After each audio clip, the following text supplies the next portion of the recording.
Shalom. First and foremost, I want to give all praises, honor, and glory to Yahweh, Bahasham Yahweh Shai, Bahasham, Rakha Kudash. Double honors to the elders and the apostles of Great Millstone, and peace and blessings to the elect.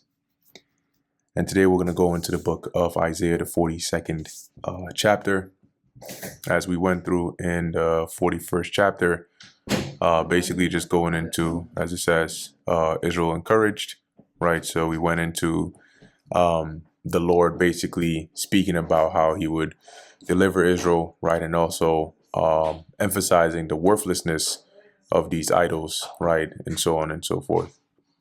This is Isaiah chapter 42, verse 1. Behold my servant, whom I uphold, mine elect, in whom my soul delighteth. I have put my spirit upon him. He shall bring forth judgment to the Gentiles. And this here is dealing with Yahushai. Okay, the servant here is referring to Yahushai, as it says, whom I uphold, mine elect, which the word elect goes into the word chosen, but that's what it means, right? When you elect someone, you choose them, as it says, in whom my soul delighteth. I have, why? Because he was the spirit, the first spirit created of the Heavenly Father, right? His only begotten. I have put my spirit upon him. He shall bring forth judgment to the Gentiles, right? Which these Gentiles here are dealing with Israelites, okay? Them being in that lost state. That's why they were referred to as the lost sheep of the house of Israel, okay? So the judgment here, meaning the justice, okay, being brought to these Israelites here. And this was a prophecy, right, concerning what Yahushua would come to do. He shall not cry, nor lift up, nor cause his voice to be heard in the street. And what this means is, not that Yahushua wasn't going to speak, but he wasn't going to draw attention to himself, right? He wasn't, when he came on the scene, roughly 2,000 years ago, it wasn't so that he could be made known per se, right? Or be the most famous person on the scene, which is why there are numerous accounts where Yahushua would caution people not to make known what he has done, right? And in certain areas he would sneak out, right? Certain times scriptures refer to when he was in a city and they wanted to make him king and he had to sneak away because it wasn't his time to be glorified, okay, at that point. Even when his mother desired him to perform the miracle when they ran out of wine at the, I believe it was the marriage or so. And he was reluctant to do it, right? Because as he explained to her, it wasn't his time, right? That wasn't his time to be glorified. So that's what it means by him not crying, nor lifting up his voice, nor lifting up, nor causing his voice to be heard in the street. And a precept for this here, when you go into the book of Matthew, the 12th chapter, right, it pretty much breaks it down and tells you exactly what this is. It's like a direct reference. So this is Matthew chapter 12, verse 14. Then the Pharisees went out and held a council against him, how they might destroy him, which this is referring to Yahushua. But when Yahushua knew it, he withdrew himself from thence, and great multitudes followed him, and he healed them all, and charged them, right? So he commanded them that they should not make him known, that it might be fulfilled, which was spoken by Isaiah, which is Isaiah, the prophet, saying, Behold my servant whom I have chosen, my beloved, in whom my soul is well pleased. I will put my spirit upon him, and he shall shew judgment to the Gentiles. See, so that was referring to Yahushua, which is something he would fulfill. And that's why we're reading what we're reading of here in the book of Matthew. And like I mentioned, it's literally almost like word for word in Isaiah 42 and 1. And when you go into the word elect, it literally means chosen. Okay. As you can see, chosen, choice one, chosen one, elect of God. So back in Matthew 12, Yahushua did this to fulfill that prophecy that we're reading of in Isaiah 42 concerning himself. He shall not strive nor cry, neither shall any man hear his voice in the streets. See, so that's why, as I mentioned, he charged them that they should not make him known. So when you look at the life of Yahushua, when he came on the scene, and when I say came on the scene, I mean when he came on the earth, right, through the union of Joseph and Mary, and you look at the way he lived, it was according to the script, i.e., the things that were prophesied about him in the Old Testament, or as the scriptures refer to it, in the law and the prophets. So he moved according to that to fulfill those things. Hence, you have the example here of, and that's why now you understand why, or one of the reasons why he didn't want to be made popular, right? Why he would charge people, be it demons or even just people that he healed, to not make it known that it was him that did that, or what he had done there. Okay, so before continuing here, let's go back to Isaiah 42. Actually, let's just finish it off in Matthew and then go back. A bruised reed shall he not break, and smoking flax shall he not quench, till he send forth judgment unto victory.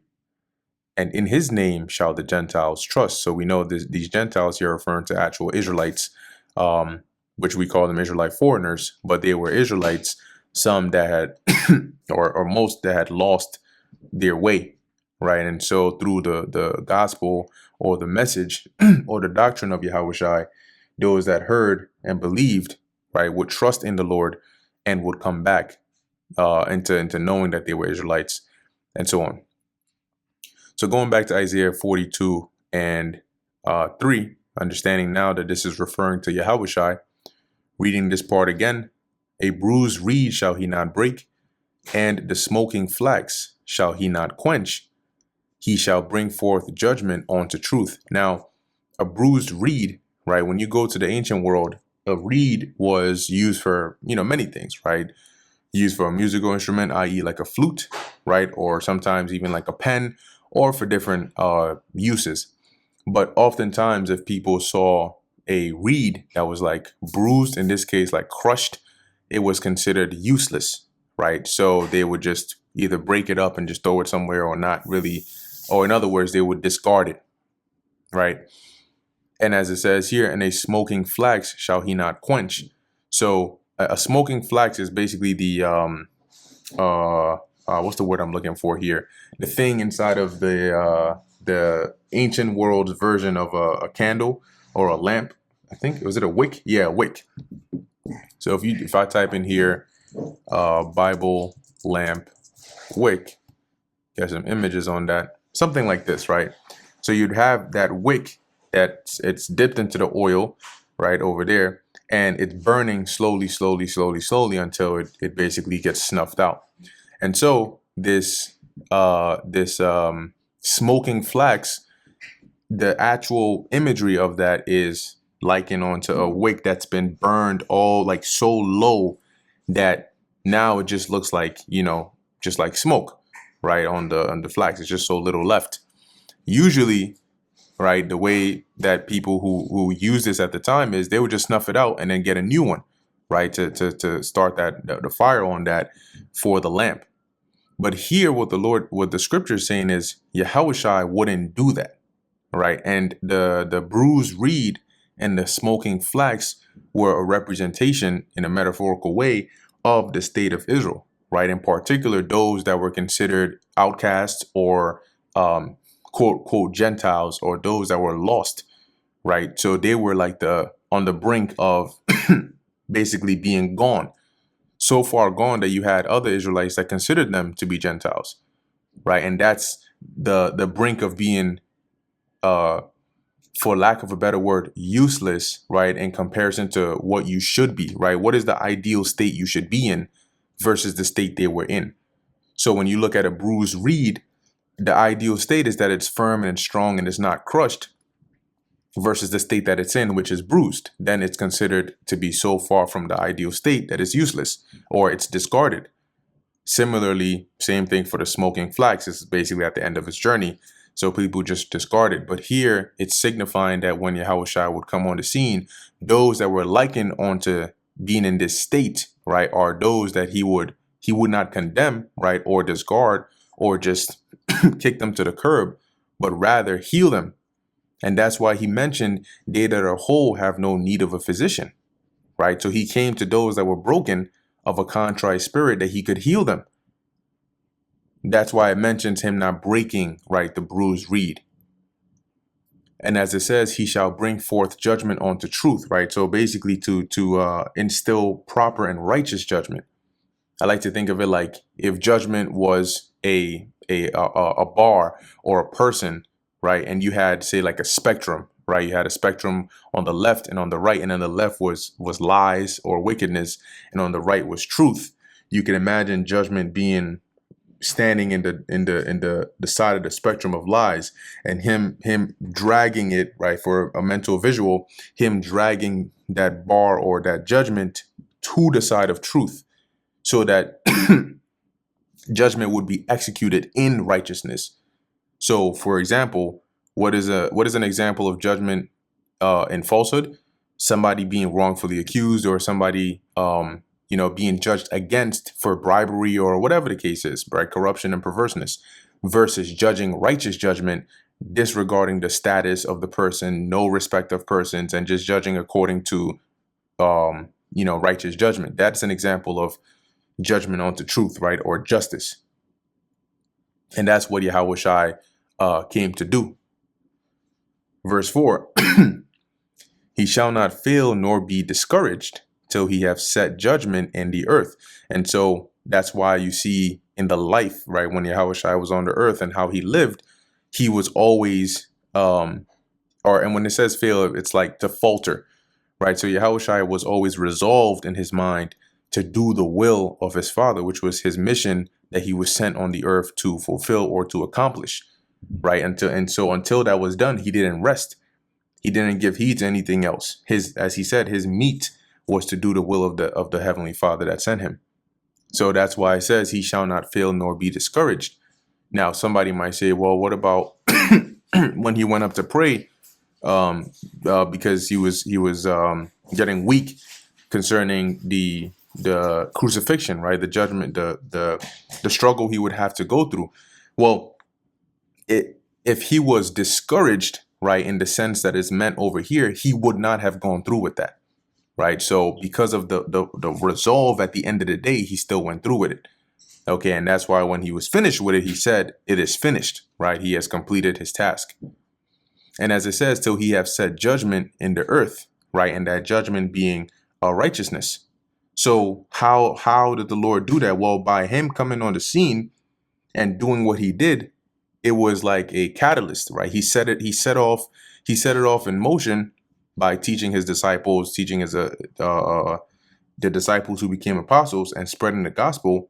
And then by going on the cross and unlocking our ability to gain the Holy Spirit and increase our understanding, that that knowledge that was taught and that doctrine that was taught back then extends all the way up until now, right? So Yahushua set it all in motion.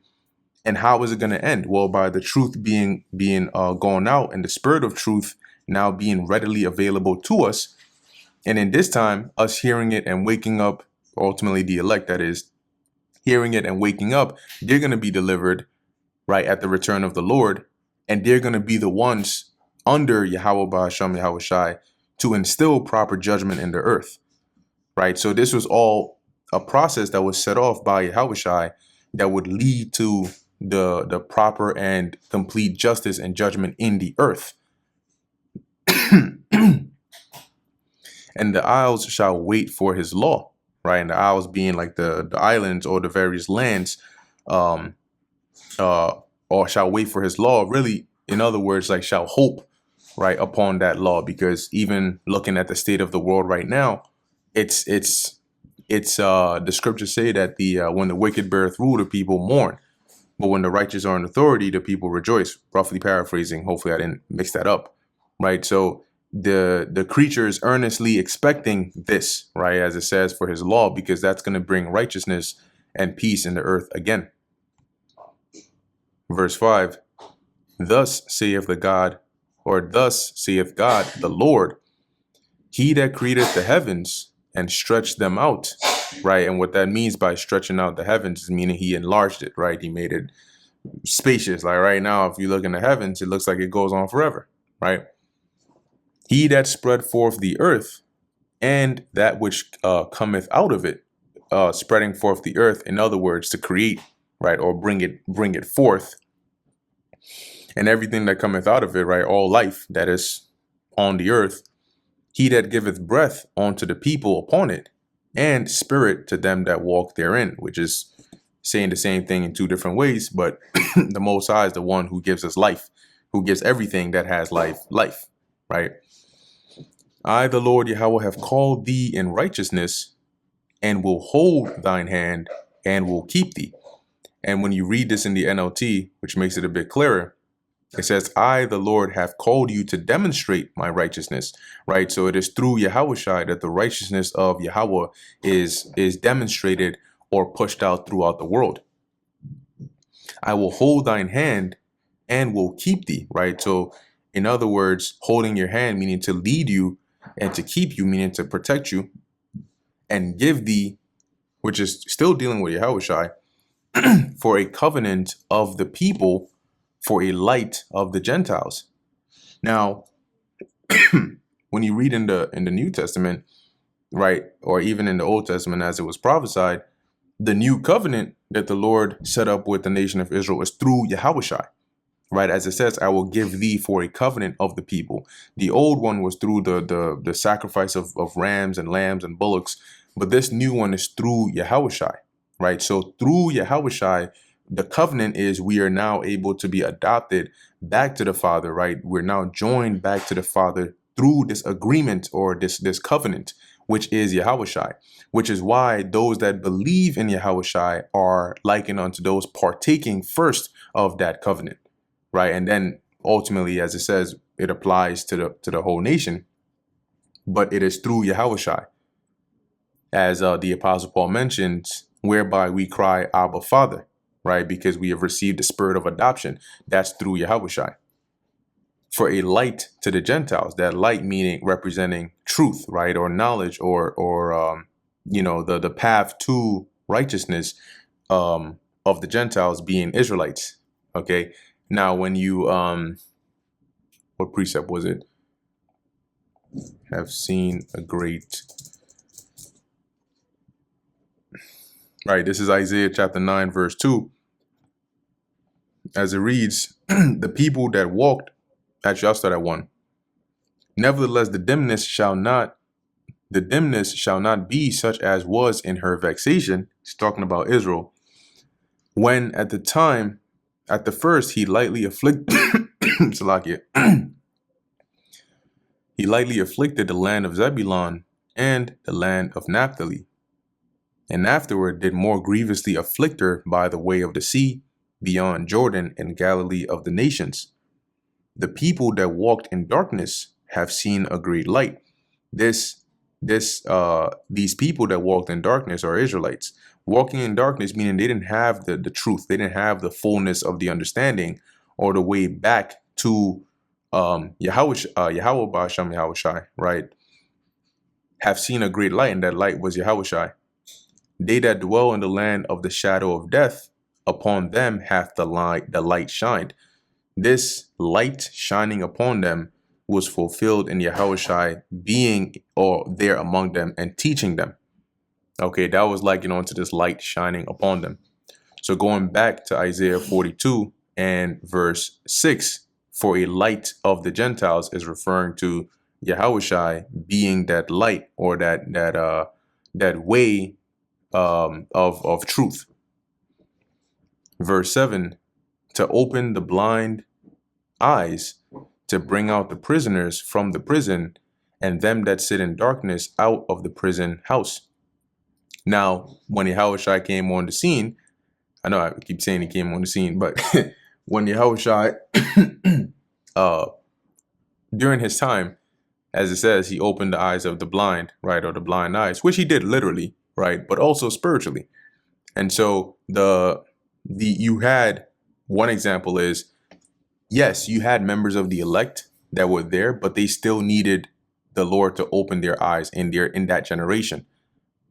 And so when you look at the Apostle Paul, for example, before his name got changed to Paul and he was known as Saul, he was blinded, right? And it's spiritual that the Lord had it to where physically he became blind for a period of time. And then the Lord opened up his actual physical eyes, right? But at the same time, his spiritual eyes. So it's a spiritual, thing there, how the Lord had it to where he got knocked off his horse and was blinded for a period of time. And then when the Lord opened up his physical eyes, it was also basically how the Lord opened up his spiritual eyes and he was able to see. So long story short, that's what Yahushua did, right? He opened up the blind eyes by teaching this truth. So having your spiritual eyes open is likened onto hearing this word and seeing it and actually perceiving it and understanding it, to bring out the prisoners from the prison. And in this case, the prisoners or the captives from this prison is another way of referring to the blinds having their eyes opened, right? Because the strongest prison that was upon our people was the bondage of mental captivity, right? Of being subject. I think it's referenced here in the book of, is it Romans 8? Yep, I have it on here, right? But before I mention the precept, I want to finish the point, right? So as it says here, bring out the prisoners from the prison. So the Lord bringing this truth and teaching us the proper way to serve the Lord in spirit and in truth, freed our people, right, from the spirit of bondage that they were in. So now, segueing into Romans chapter 8, verse 15, for ye have not received the spirit of bondage again to fear, but ye have received the spirit of adoption. So how did that spirit of adoption come by? It was through Yahushua. So that is an example of also freeing the prisoners from the prison, right? From that bondage that we were in, being slaves to sin, right? And in turn death. But through Yahushua, through us learning of a better way, and through the spirit of adoption, whereby we cry, Abba, Father, we have now been made free from that. Another precept here is John chapter 8, verse 31. Then said Yahushua to those Jews which believed on him, if ye continue in my word, then are ye my disciples indeed. And if ye shall know the truth shall make you free, right? In order to be made free, you had to have first been bond or captive. So what did the truth make you free from? It wasn't necessarily physical bonds, right? But the mental chains of darkness, of living bound to a lifestyle of sin and not having the way out of that, right? So you're being constantly subject to the effects of sin, right? And death, and constantly repeating that cycle was likened onto us being in that prison or that mental stronghold. But by the way of truth, we've been able to escape that. We've been made free from that. Verse 33, then they answered him, we be Abraham's seed, and were never in bondage to any man. How sayest thou, ye shall be made free? Yahushua answered them, verily, verily, I say unto you, whosoever committeth sin is the servant of sin. In other words, you still have that that spirit of bondage. And the servant abideth not in the house forever, but the Son abideth forever. If the Son therefore shall make you free, ye shall be free indeed. Okay, so going back to Isaiah 42:7, this was the Son making us free, bringing out the prisoners from the prison by way of this truth. And them that sit in darkness out of the prison house. So what was that darkness? That darkness was being in a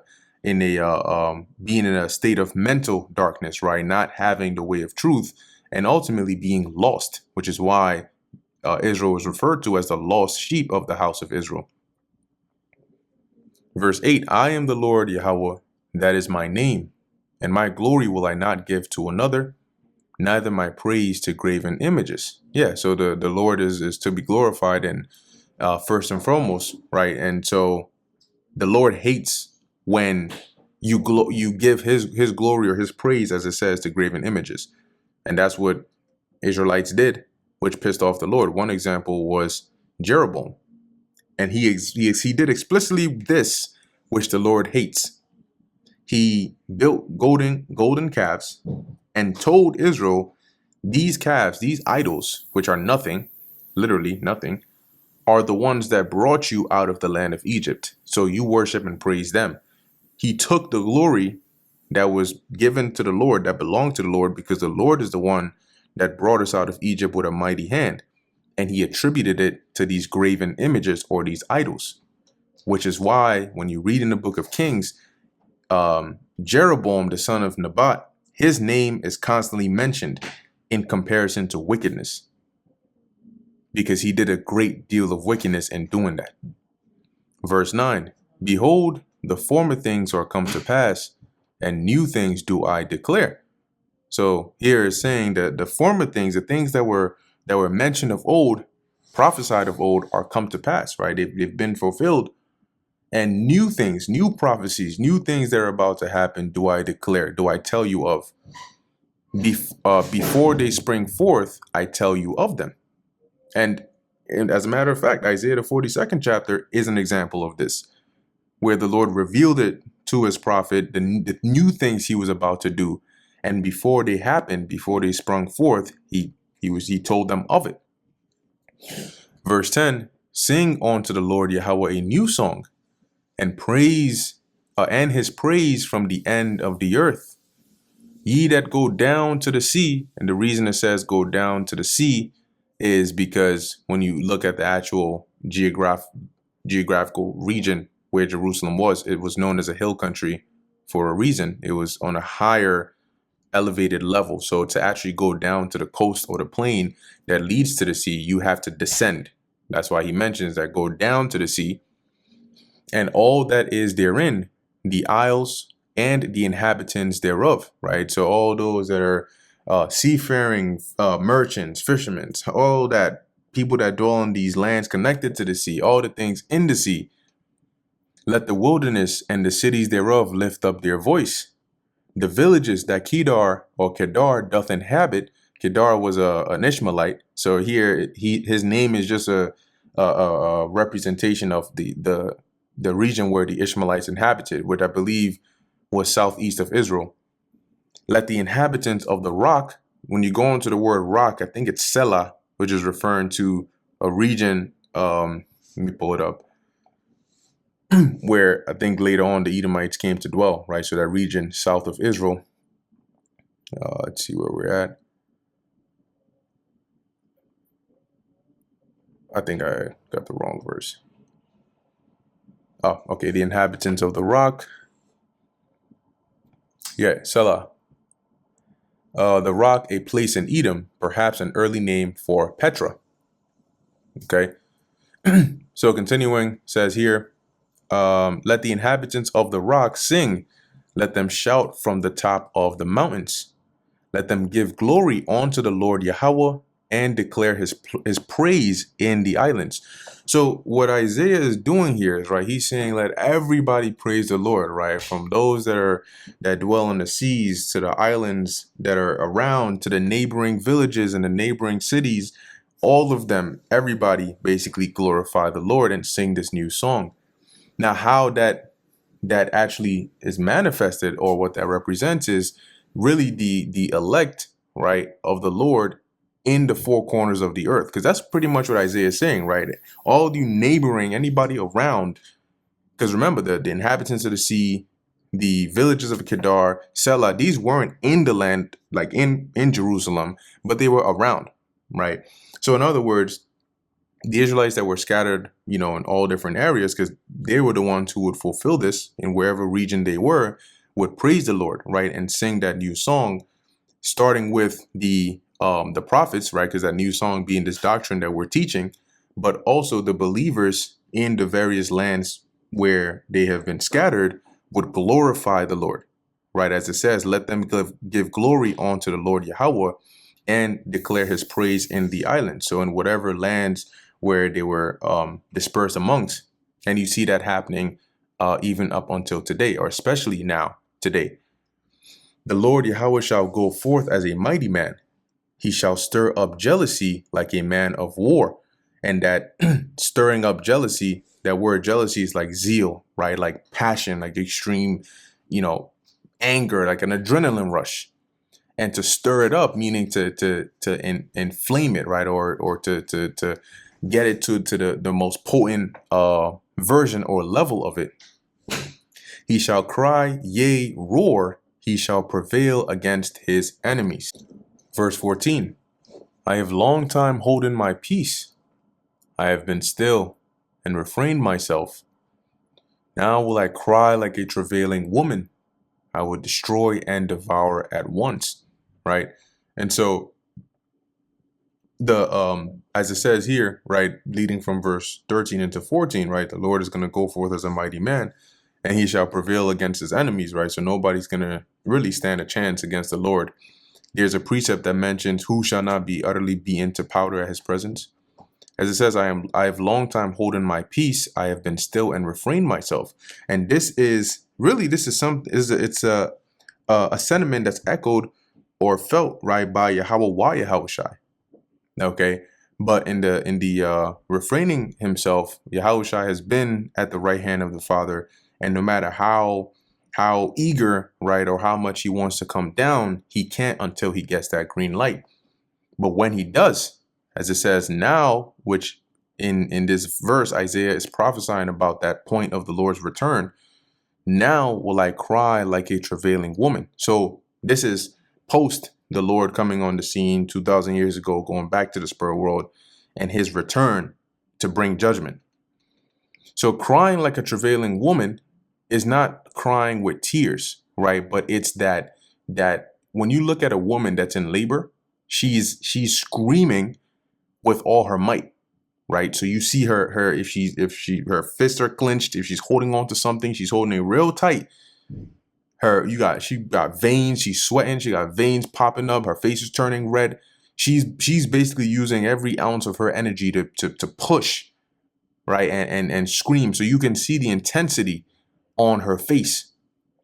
Similarly, when you have somebody that is like going to war or in war and they have that adrenaline rush, because that's what it does, right? That when you yell, you scream, your heart starts beating faster, you have a rush of adrenaline that can obviously like soothe pain and so on and so forth, different use cases.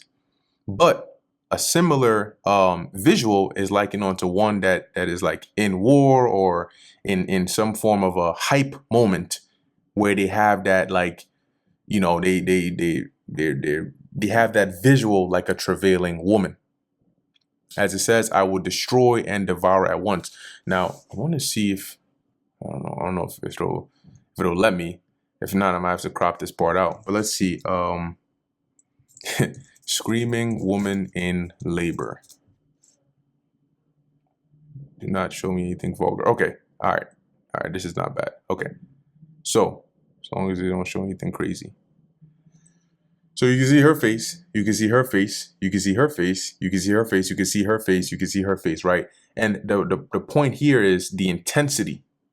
Okay. Of that you can see that this scream or this cry that they're giving out is not one of just emotion, but it's using, you can feel it in their spirit, right? They can feel it in their spirit.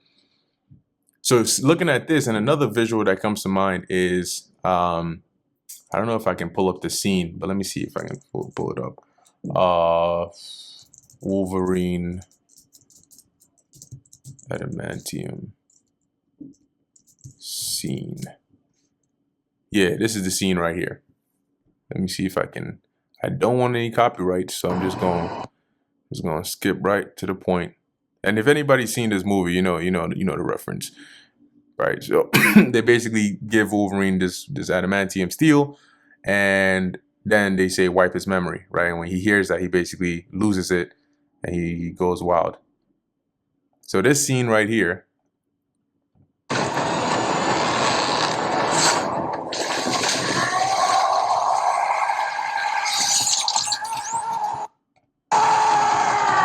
let me see if I can just pause on the face. Yeah. So you see the scene right here.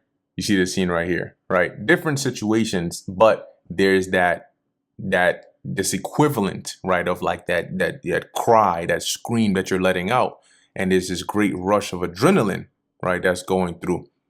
So just wanted to give a visual, right? When it says cry like a travailing woman, it doesn't mean somebody that's crying in tears, but it's like a war cry, right, of intensity. And that's to signify the rage and the zeal in which the Lord is gonna let out at his return. So coming back to Isaiah 42 and 14, I will destroy and devour at once. So the Lord is not going to hold back. He's not going to be calm. He's not going to try to reason. He's going to come to bring judgment with fierceness and wrath. And that's why those words are used in Isaiah the 13th chapter to describe the day of the Lord. I will make waste mountains and hills, and this is both literal and in the symbolic sense, right? The physical, actual mountains and hills will be broken down and destroyed at the return of the Lord because of the intensity of the destruction that he's going to bring along with him. But also the mountains and hills representing governments, right, and bodies of these heathen nations and so on. They're going to be made waste, right? Those in particular target areas when the Lord comes back. And will dry up all their herbs, because the Lord is going to be using fire. The scriptures tell you that in Isaiah 66, with fire and with a sword, right, is the Lord going to plead with all flesh. So the grass, the land, the parks, they're all going to be burned up. And I will make the rivers islands. In other words, he's going to dry them up. And I will dry up the pools. With in Malachi 4, it tells you that the day of the Lord is going to burn as an oven. So that heat is going to dry up, certain bodies of water. Do you think that the reservoirs that they have on this land are going to survive after the destruction of this place? Of course not. Verse 16, and I will bring the blind by a way that they knew not, and I will lead them in paths that they have not known. And the blind here are representing the elect, right, Israel. And the Lord is going to bring them by a way they knew not. So it's like an actual blind person being led to a path that they're not familiar with. But here, this way that they knew not is the way to salvation, right? And this is something this is a road or a path we didn't know or have access to, save through Yahushai. That's why it says, I will bring the blind by a way that they knew not, and will lead them in paths that they have not known. I will make darkness light before them. See, so the Lord is going to lead us in the paths that we have not known, which is the paths of righteousness. Having been in wickedness for so long, it was likened unto something foreign, but the Lord is going to lead us down that path by way of opening up our minds and also giving us the understanding of the scriptures, of the truth, because that is what is able to make us wise unto salvation. I will make darkness light before them. So that represents the Lord taking us out of a confused and destroyed state, specifically mentally, or mainly mentally, and bringing clarity and knowledge and wisdom before us, right? So now we have the ability to see through the darkness that we're in, and we're no longer subject to living in a state of darkness. When you when you look at the lives that we lived before, we were living in darkness. Yes, we still eat, we still have the same names, right? We still have to do what we have to do in this world, but we live differently than we did before. Because before we were going through the motion of life in darkness, versus now going through it in the light, walking in the light of righteousness. And crooked things straight, right? And a crooked thing is something that's out of place. That's why you can easily spot it, right? If something is crooked, you can easily tell, yeah, that thing is crooked, that thing is bent. And usually when something is crooked, it doesn't signify something good, right? If you open up your hood and you see a bar and it's really bent or it's really crooked, they'll tell you probably need to replace that, right? When a car gets hit, parts of it become crooked. You need to replace that. You need to make it straight again. So what it signifies is the Lord basically taking the things that are not right, that are not normal, and setting them in their proper order again, right? Setting them right and correct again. These things will I do unto them and not forsake them, because the Lord said, he promised us, right? He said that he would deliver us through Yahushai. And so by believing in Yahushai, we know the Lord is not going to forsake us. Verse 17, they shall be turned back, they shall be greatly ashamed that trust in graven images. So now here's a contrast, right? Those that trust in graven images, a graven image is an idol. And it's usually referred to as a graven image because the idols in the ancient world were actually carved, right? You would take the tree, you would cut it down and carve it. But when it says a graven image, in today's day and age, you have modern day idols, though they're not always in the form of a physical graven image. But the term graven image is like come to be associated with an idol. And people have modern day idols, right? Which go into these false gods and false religions that they are stuck in. So those that trust in those graven images, that say to the molten images, ye are our gods. So these, as we went into in Isaiah 41, these idols that are quite literally nothing, they put their trust in them. They're going to be ashamed in seeing that those pseudo gods are really no gods. They have no power, and they can't defend or protect you when the wrath of the Lord comes. Hear ye deaf, and look ye blind, that ye may see. Right. And that's our people, right? Hear, give ear unto the speech of the Lord. Look, perceive, and understand, so you can see, you can find the way of truth. Similarly, in Revelation 3:20, the Lord said, behold, I stand at the door and knock. If any man open right unto me, I would come in and sup with him. And when the Lord sups with you, that's when your eyes are open and you can see. Verse 19, who is blind but my servant, or deaf as my messenger that I sent? Who is blind as he that is perfect, and blind as the Lord's servant? And to put this in terms easier to be understood, it's like the Lord saying, there's nobody more blind than my own people, right? Like, who is more blind than you? Those that I chose to be my servant. And it's signifying the irony, right? To say that those that the Lord chose to be his servant, right? Or his messengers, those of the nation where his prophets come from, right? Those that were made to be perfect above all other nations, yet they are the most blind. To go as far as to say they're even more blind than these heathens here. So you have heathens, for example, that would understand certain parts and see, yeah, I can see these people being the chosen of the Lord. I can see why this makes sense. And yet you have our people who are the actual chosen people, and they can't even see it. Okay. So as it says, who is blind, or who is as blind as my servant, or deaf as my messenger that I sent? So from prophet down to average, regular, non-prophet Israelite, at one point we were all in this state, right, of being really, as it says in Ezekiel 37, a valley of dry bones. We were all in this state of blindness, or spiritually deaf, and not understanding the words of the Lord. Who is blind as he that is perfect, and blind as the Lord Yahweh's servant, right? So, and this is referring to us, right, who were made to be perfect, and yet we were all blinded at some point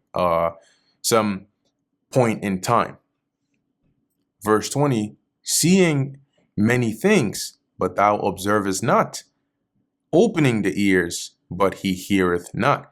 Right, that's going into our people that don't give heed to the words of the Lord. Meaning the Lord he's literally putting it right before you, making it as plain as can be, and yet they don't observe it. They see it, but they don't take heed to it. They hear it, but they don't listen. They don't. It's like opening up their ears literally and screaming into it, and yet they're not taking heed to those words. Verse 21, the Lord Yahweh is well pleased for his righteousness' sake. He will magnify the law. Yeah, and how is he going to magnify the law? Well, ultimately, he's going to make it the law of the world.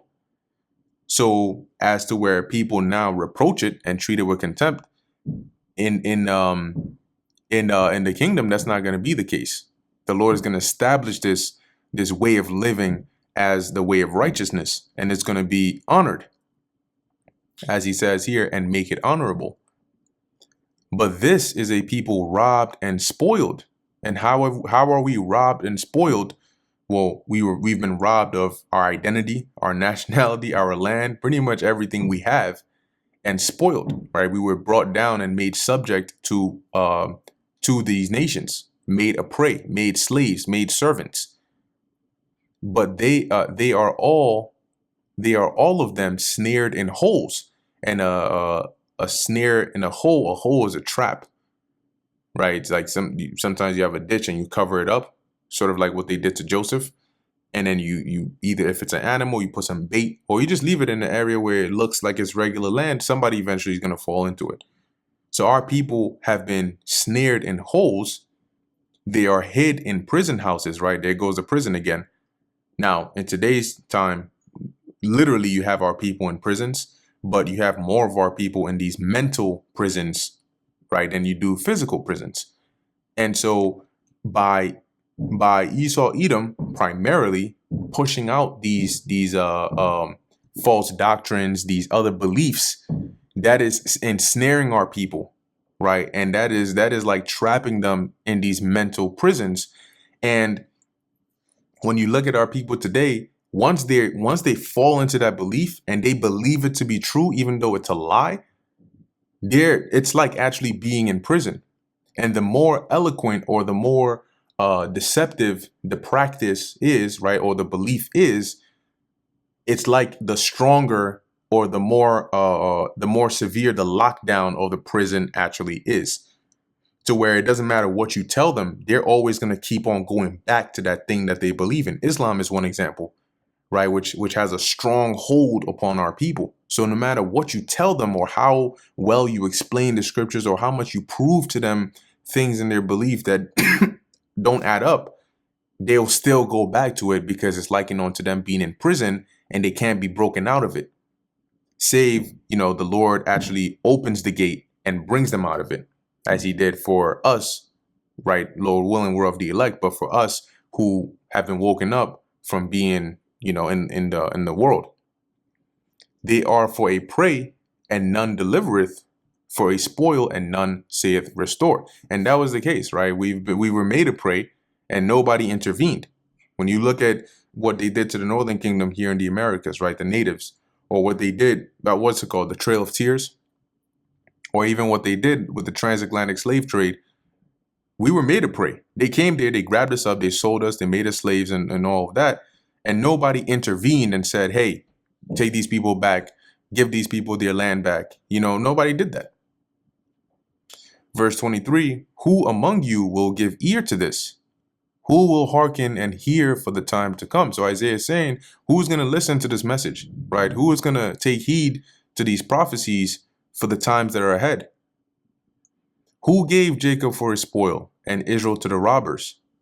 Did not the Lord Yahweh, he against whom we have sinned? Now, real quick, to back that point up, let's get this in the book of Baruch, chapter 4, verse 6. Ye were sold to the nations, right? Given up for a spoil. Ye were sold to the nations not for your destruction, but because ye moved God to wrath. Ye were delivered unto your enemies. For ye provoked him, right? What was that? Against whom we have sinned. Ye provoked him that made you by sacrificing unto devils and not to God. So, as Isaiah is saying here, the Lord is the one who gave us up for a spoil and to the robbers because we sinned against him. For they would not walk in his ways, neither were they obedient unto his law. Time and time and time again, the Lord would send prophets. He would warn them. They wouldn't take heed. They wouldn't listen. They're doing the same things today. I can care less. I don't give a F what it is you're saying or what you believe in. It ain't got nothing to do with me. I'm going to live how I want to live. That's them not walking in the ways of the Lord. They're not obedient unto his law. They get mad at you when you tell them about the law of the Lord.